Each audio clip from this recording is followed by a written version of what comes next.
two, Ready. 1, go. Good morning, everybody, and welcome to Guide Dogs Demo here at lovely Reading Hub. My name is Mary, and this is my lovely demonstration dog called India. She's one of 2 national demonstration dogs, and we go up and down the country demoing some of Guide Dogs' lovely work to all of you guys. She's about 3.5 years old, and she's a full golden retriever. Good morning, everybody. My name's Mark. I work for Guide Dogs, obviously, it's on the badge. Been in Guide Dogs now for about just over 25 years. All that time a trainer. That's enough about me. Here's my lovely dog. This is Lainey. Lainey is 3 years old. She's a lab cross golden retriever, and she boards with a colleague of mine, so I basically let myself into the house, pinch the dog, bring her out, do a little bit of work with her, drop her back when I've had enough. So yeah, she's a borrowed dog basically, but no, she is my dog. And I'm lucky because I have India living at home with me like a pet dog, and then I can take her out, do the demos with me, and she comes back home and she's back to being a pet dog again. So that's quite nice. Two very different dogs, aren't they? They are very different. Yeah. So we're going to start today by showing you what we think of as being the backbone of all of our dog training, which is all of our dogs need to have really good food manners. All of our training seems to revolve around lovely positive reinforcement, and that often requires food. We do have some dogs that don't like food very much, so we might use toy play instead, but a really quick way of getting dogs to learn is usually through the use of food. So the first thing they do when they come in is they learn good food manners. These girls have been doing it for quite some time, so they're pretty good at doing it. I don't want to jinx it. And what we're going to show you is, if you can pretend this is your lovely coffee table at home, and you know it's just at that right hoover height for the dogs, you pet dogs maybe, to come in, and they'll come in, they'll hoover the food off. We are not allowed to let our dogs do that. So we're going to work off 2 sides of the table, aren't we? We are. And we're basically going to use part of their daily allowance. This is just normal dog kibble. So this is part of India's daily allowance. It goes into the treat bag. Come on, dear sweetheart. Good girl. And all I'm going to do is we're going to line up. We just get the dogs to line up in front of the table. We've got a few wonky legs going on here. Good girl. Not just a table. Not just the table. Not just a table. So we're going to line up some food. And the idea is that as we do this, the dogs do not go forward for it, which is what they're doing. They don't have to be in a sit or a stand. They can choose however they want to approach the table. But the main idea here is that they don't go forward for the food, which is what they're doing. It is. Then we'll pick up a piece of food and we'll pop it in front of them, and they're not allowed to go forward for it. Yep. Now, you heard me say Yep. YEP. Every time Mark and I say that word, we have to give our dog a piece of food. If you like, it's a promise to them that food is being delivered. If we don't use that, then sometimes we use a clicker, a dog clicker, which you might have heard, which sounds like that. And as you can see, the dogs both looked up at us, and they're expecting food. So throughout the course of the demo, you'll either hear the clicker sound, or you'll hear us say YEP, and that's when the food gets delivered to the dog. If we don't keep that promise, then their behaviours will start to slowly break down. So it's a promise, and it makes it enjoyable for the dog as well. So we're going to take, so India's just moved forward slightly, so I'm just going to use a little bit of collar pressure, good girl, just to move her back a little bit so she's not too close. And then I'm going to take the second piece, pop it in front, not allowed to go forward. And then when we say, yep, we take the food to the dog. They can be like princesses, it's being delivered to them. So on the third piece, we're actually going to just drop this as though we'd maybe drop something on a counter or onto the floor off the counter at home. Could be a piece of cheese, could be anything, bread, whatever. And it's interesting how they're both looking up at us because they know they're not allowed to go forward for it. So India's just taken a step, but she's not gone forward to the food. She knows the food is on the floor, which is where it's going to stay. Take the fourth piece. We make this one a little bit longer and a little bit closer. And you see our leads are nice and loose. There's no tension. Yep. Good girl. Yep. Lovely. They know that piece of food is still on the floor. Lainey's certainly looking. I'm going to make this last piece quite straightforward because they've been really good. Yep. Yep. And then finally, we're going to pick up the piece off the floor. Can't forget that because we can't let them scavenge for it later because they will pick it up if we don't watch. Yep. Lovely. What a good girl. good Very girl. good. So they've worked quite hard there. They've had to use their brains and they've had to use real self-control. So once they've done that, we like to let them off. We like to let them have a play. Any animal, human or otherwise, won't do very well if they haven't got some form of play in their lives. So as you can see, I can probably drop another toy in, but they'll still fight for the one. So this is a really nice way of the dogs interacting with each other, being allowed to be dogs, but also letting them just sort of wind down a little bit after they've had to use their brains. And we kind of call this latent learning, don't we? It's where Little bit of time. yeah, a little bit of time in Bit of time to between chill out. sessions. Yeah. So they're having fun there, which is lovely. Being dogs, playing with each other, they get on really well. You'll see during the course of the demo they've got different characters, and that will come out to play really nicely. Good, India. So I'm going to give India a hand target. Yes. Touch. Good girl. She'll get a little treat when she touches my hand. Lovely. I'm going to now pick up my toy. Lovely. And then we'll move on to something a little bit different, which is going to be the place. Mark, do you want to Absolutely. talk about the place? Absolutely. So, as Marius mentioned, we do a position called the place. And to simplify that for everybody is, back in the day, you would send your dog to the bed. You'd put your dog on a bed to be out of the way so it's nice and relaxed. We send it to place. How this works for our clients is basically, it gives them respite. They can get to that front door, they can open the door, they can receive friends, presents, Mr. Amazon with bones for you. They can do that in the safety, knowing that the dog has gone to a safe position and they're not going to get tripped over, and it's not going to be chaos and mayhem. So, I'm going to take Lainey off. I am going to use my clicker, as Mary has mentioned. That will mark the behaviour that I want. And basically, Lainey, place. So Lainey's gone there now, and I've gone to the door, opened that door. Yeah, come in, you've got bones for Lainey, and I'll just use my clicker and just mark that behaviour. So you can see I'm going to reward her in that position. That's where I want her to be. And I don't want her to come off there until I give her the cue to come off. Lainey. Yes. So she then pops along, touches my hand, and that's the exercise is over. So, Lainey, we'll just do it again. Place. India. Place. Good. Place. So even there, she's there now, I can bend down, I can do my laces, and she thinks, yeah, I know my dad's there, and we're just basically up in the ante, so that We can swap dogs we as can well, swap can't we? dogs. They should stay where they are. We can use the toys, we can throw the toys around, and they'll ignore those now that they're in that position, they've been told to be there, and they're just going to be happy and calm and relaxed. Yeah, good girl. Yeah. Nice. Okay. Good girl. Lainey, okay. Lovely. Yes.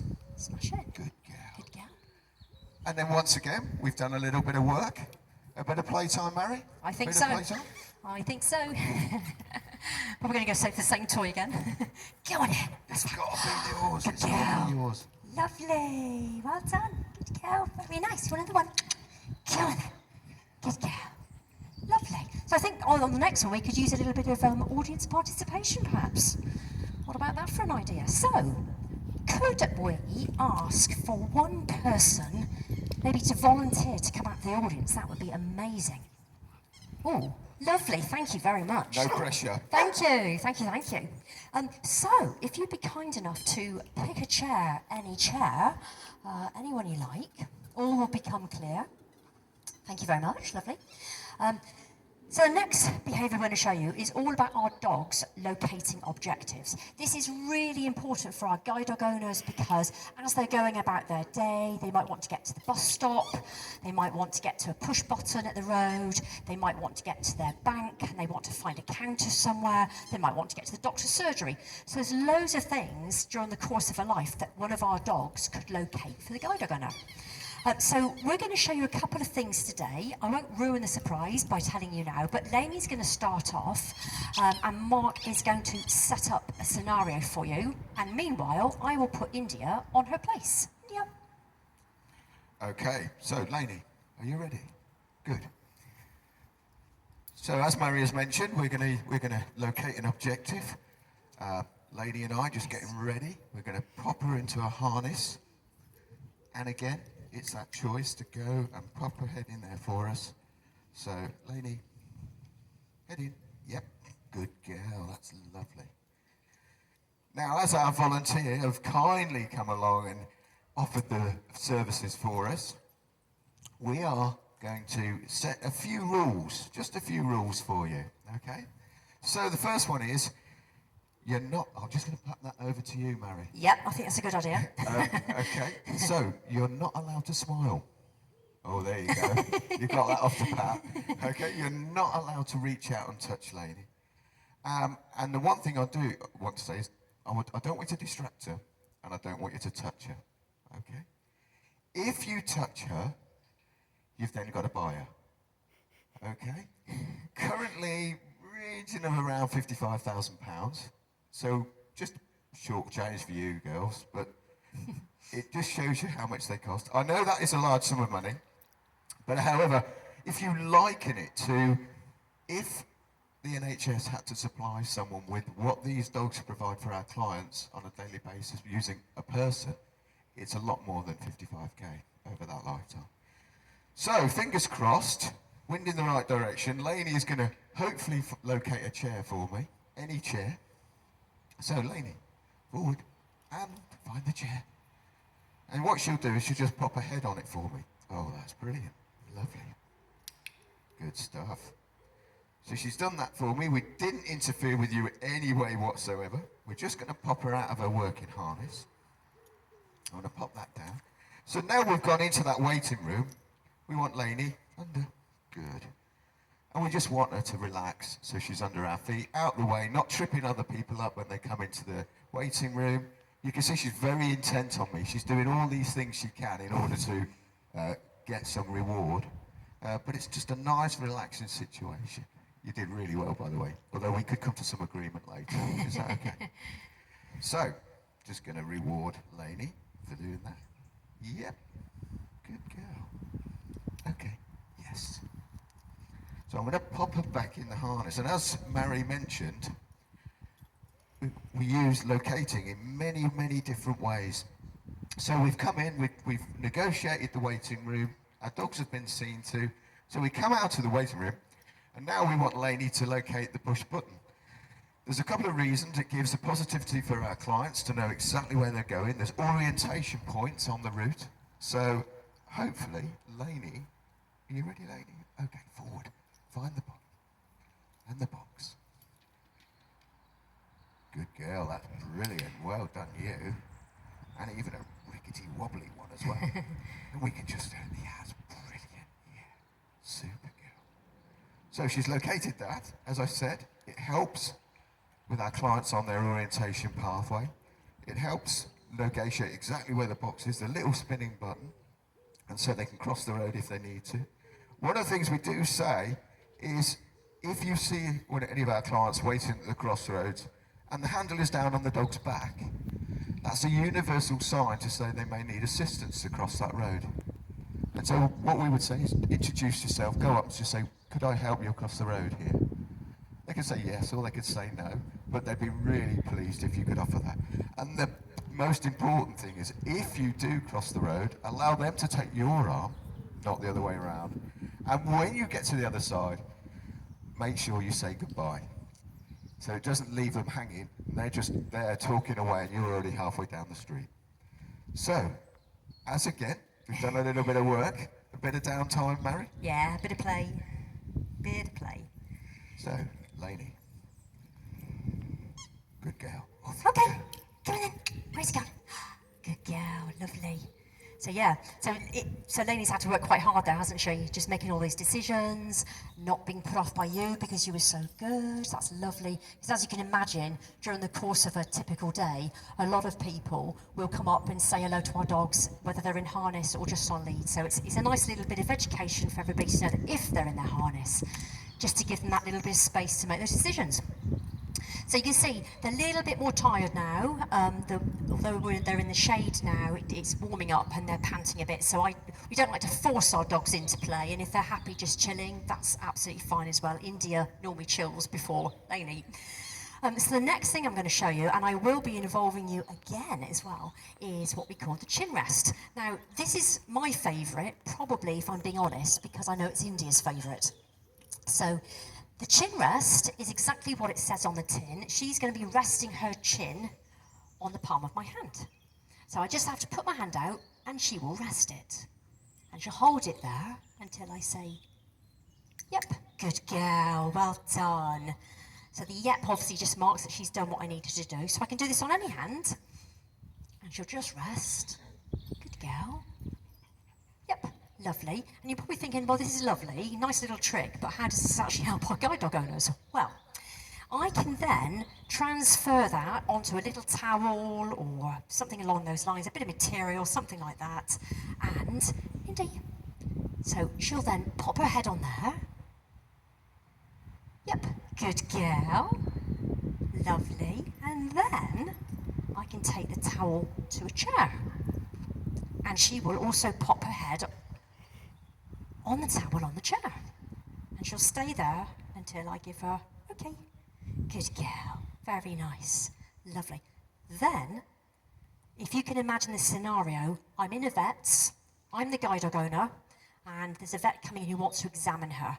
So I'd like you to now pretend to be the guide dog owner, and if I pop that on your lap, India will come up and rest, and I'm going to give her a click, just to say that that was a good thing that she did, just to get her in the game a little bit.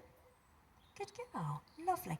Now I'm the vet now, so the vet's going to come in, it's going to do, he or she is going to do their annual check over, make sure there's no lumps and bumps anywhere there shouldn't be, maybe even check the paws. Yeah, that's all looking good.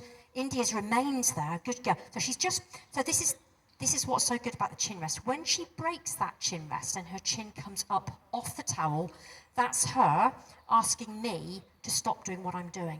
So when she re-engages, like now, then I can go back in and do a little bit of work.